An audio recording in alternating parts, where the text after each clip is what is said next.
In order to buy a handgun in the state of Oklahoma, there's a number of requirements. The first is you have to be 21 years of age. You have to then show proof of residency that you actually live in the state of Oklahoma. Obviously, you have to purchase the gun. Then you begin to fill out what's known, we call the 4473. That's the number that the government has on the ATF paperwork. And there's a series of questions and that you have to answer, not only just yes or no questions, but they want name, address, height, where you were born, that kind of thing. And then there's information that we provide on the document about what type of gun it is you're buying. Then we call the National Instant Check System, known as NICS, which is a division of the U.S. Justice Department.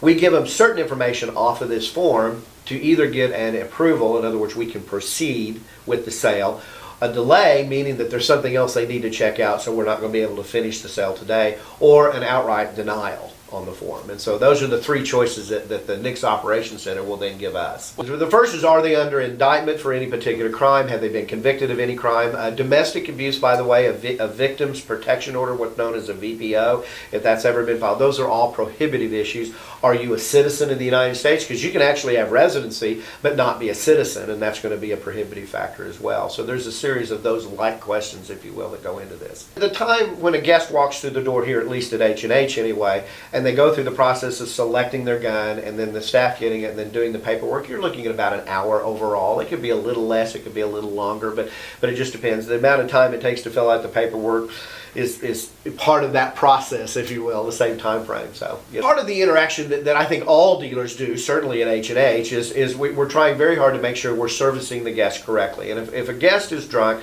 we're not going to sell them a gun. If we can smell marijuana on, we're not going to sell them the gun. If there's something that warrants us not proceeding, then we're not going to proceed, because we have the right to deny service to anybody, and so we're happy to do that. We don't get that a whole lot here, though. So and most bad guys, they don't follow the rules, so they don't typically come to a dealer to buy their stuff. You know, they're going to go someplace else and try to do whatever it is they're going to do.